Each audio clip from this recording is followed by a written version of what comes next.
A plain sweater, neutral color, loose fit. You think, this feels safe. But here's the truth. That very safe choice is often what makes us look washed out, shapeless, and less confident than we really are. Because after 50, both our bodies and our presence have shifted. What worked beautifully a decade ago may now leave us looking older, less vibrant, and not quite ourselves. And sweaters? They're a staple in every fall wardrobe. Yet if we don't pay attention to the cut, the fabric, or how we style them, this simple piece can swallow our shape and blur the elegance we naturally carry. That's why in today's video, I'm walking you through 6 of the most common sweater mistakes women over 50 tend to make, and exactly how to fix them. The solutions are subtle, practical, and don't require buying a whole new closet. With just a few tweaks, you'll see yourself looking taller, slimmer, and more radiant in the sweaters you already own. If you love timeless, elegant style that feels right for this stage of life, make sure to hit subscribe so you don't miss my weekly videos. And if there's a tip in today's episode that doesn't quite match your lifestyle, I'd love to hear your thoughts in the comments. I read every one and truly value your feedback as I continue creating better content for you. All right, let's dive straight into the very first mistake. Mistake 1, the safe sweater that steals your shape. There's one sweater almost every woman instinctively reaches for in the fall. A plain white crew neck, loose fit, straight cut. It feels simple, pure, easy to style. Pair it with wide leg trousers or an A-line skirt and you think, this is safe. I can't go wrong. But then you put it on, look in the mirror, and something feels off. The outfit looks flat, lifeless, lacking any real structure. You can't tell if it's your body that's changed or if the sweater itself is quietly pulling you down. The problem isn't the white, it's the shape. A sweater with no contour, no line, no frame, leaves your upper body looking like a blank canvas. And when you combine that with loose, drapey pieces on the bottom, the whole look has nowhere to land. No visual stopping point. It's like a painting without a frame. Soft, yes, but unanchored. In that moment, you're not wearing the sweater. The sweater is wearing you. Now try the comparison. Put that plain crew neck next to a cardigan with just a hint of waist definition, or a knit with layered structure, like a vest over a light jacket. Suddenly you have shape again. It doesn't need to be tight, but it does need to suggest a silhouette. Small details do the trick. A V-neck or a soft scoop to lengthen your neckline and brighten your face. Diagonal seams or vertical ribbing to draw the eye up and down, giving height and sleekness. Ribbed cuffs or a defined hem to bring a clean finish to what might otherwise feel too loose. Fabric matters too. Look for knits that drape but hold their form. Too thick, and you overwhelm your frame. Too thin, and every curve shows where you may not want it to. And if you're petite, pay attention to length. Don't let the sweater fall past your hips. It will only shorten your legs. A cut that hits at the hip bone or a gentle front tuck creates balance and proportion instantly. The lesson here is simple, but easy to forget. After 50, basic doesn't just mean easy to wear. It means choosing pieces that lift your shape, flatter your skin, and define your silhouette as it is today. It means choosing clothes that let you stand out with confidence instead of blending into the background. And that's just the first mistake. Next, we'll look at another common misstep, wearing the same sweater on repeat for different occasions without adjusting the overall spirit of the outfit. It sounds small, but it can throw off your entire look. Let's talk about why in the next part. Mistake 2, wearing the same sweater without adjusting the spirit of the outfit. Maybe you have a cardigan you absolutely love. Soft fabric, neutral color, simple but elegant design. It feels like one of those pieces that works everywhere, for everything. But here's where many women slip up. We wear the same piece on repeat, without shifting the overall vibe of the outfit to match the occasion. The cardigan itself isn't the problem. It's still as polished and versatile as ever. But picture this. One day you throw it on with jeans for a casual coffee run. The next day you pair it with a midi skirt for a light lunch date. Yet you don't change anything else. Suddenly the look feels flat, off-key, like it's missing the little spark that pulls it together. When you wear a cardigan with jeans, the energy needs to feel more modern and easygoing. Think of adding a wide belt, sleek loafers with metallic details, or a soft hobo bag. Those small touches instantly give the outfit character, perfect for strolling the city, heading into a creative office, or catching up with friends. On the other hand, when you style the same cardigan with a skirt, the tone should shift to something more refined. Swap in a pair of elegant pumps, a small clutch, and classic pearl studs. Just those changes transform the cardigan from casual to graceful, making it ideal for leisurely lunches or intimate gatherings. One piece can tell very different stories depending on the context, and that doesn't just apply to cardigans. It's true for everything already hanging in your closet. The lesson here? Your clothes don't always need to change. What needs to shift is how you frame them. Fashion comes alive when you intentionally set the right mood for each outfit. That's how your wardrobe becomes more versatile, more expressive, and more connected to who you are every single day. And that's mistake number 2. Next, we'll tackle a deceptively subtle one, wearing too many neutrals together. It may sound safe, but if you're not careful, that quiet palette can actually drain the color from your face and mute your natural glow. Mistake 3. Going all neutral without a focal point. There's a belief many women hold about fashion. If you stick to neutrals, you'll always look chic, sophisticated, and safe. And yes, neutrals like cream, beige, taupe, or ivory can feel soft, polished, and understated. But here's the catch. When your entire outfit is made up of those gentle tones, with no contrast, no layering, no focal point, the result often looks flat. Not simple in a good way, but lacking depth, lacking energy, and lacking personality. Your outfit becomes one big wash of color with nowhere for the eye to land. Instead of you standing out, you start blending into your clothes. Because neutrals don't create elegance on their own. They need the right placement, the right balance, and the right light to truly work. And for women over 50, there's another layer to this challenge. As our skin naturally loses some vibrancy, shades like beige, stone, or cool taupe worn too close to the face can actually make us look washed out, duller, paler, less alive, without us even realizing it. The solution isn't to give up on neutrals, it's to master how you use them. Think of it as a portrait brightening strategy. Keep the area near your face light and fresh. Layer a crisp white shirt under your sweater. Drape on a soft scarf with a touch of shimmer or a delicate print. Even something as small as gold-toned buttons or a creamy strand of pearls can lift your whole look. Layering is your secret weapon here.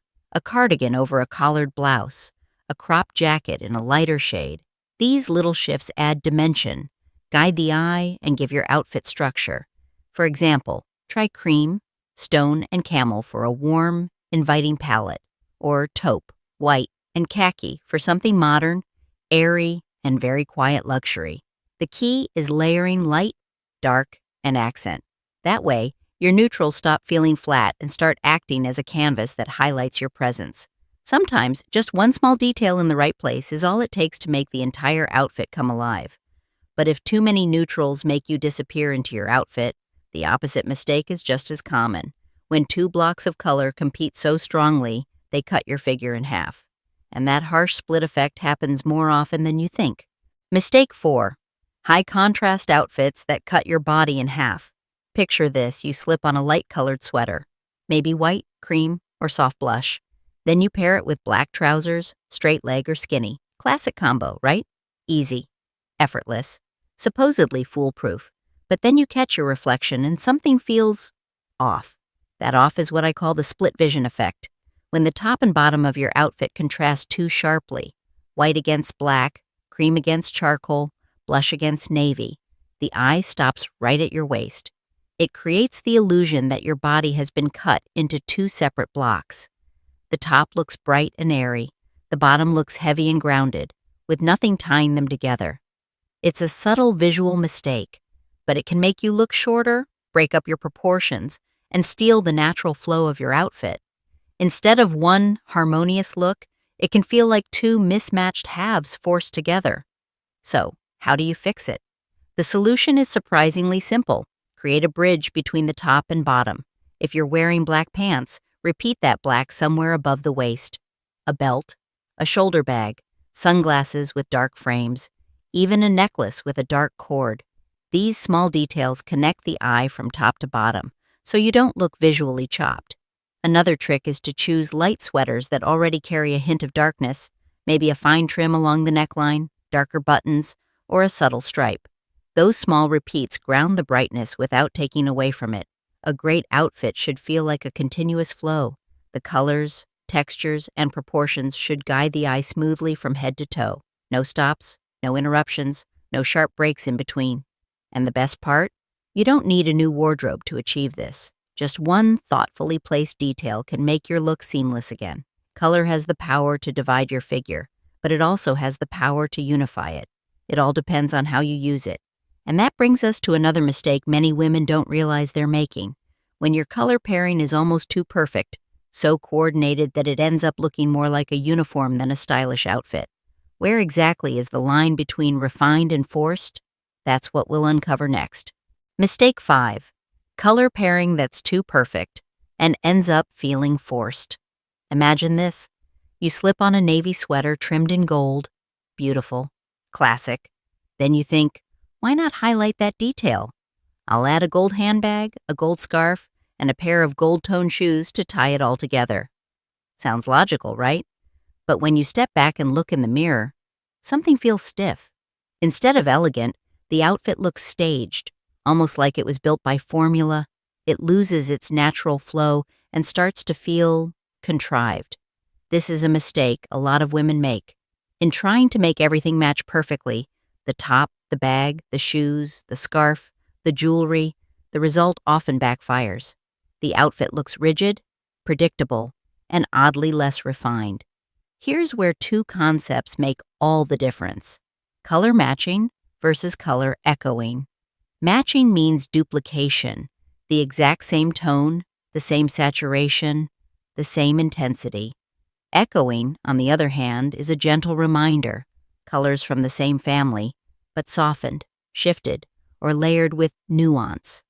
And echoing is what makes an outfit look expensive, fluid, and effortless. So instead of piling on identical gold accessories, you might introduce earthy orange, rich chocolate brown, or soft bronze. They're still in the same family, but deeper, more mature, and more intriguing. Texture also adds depth.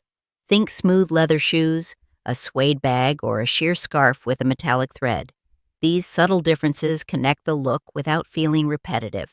Because fashion isn't about cloning. It's not about making every detail line up.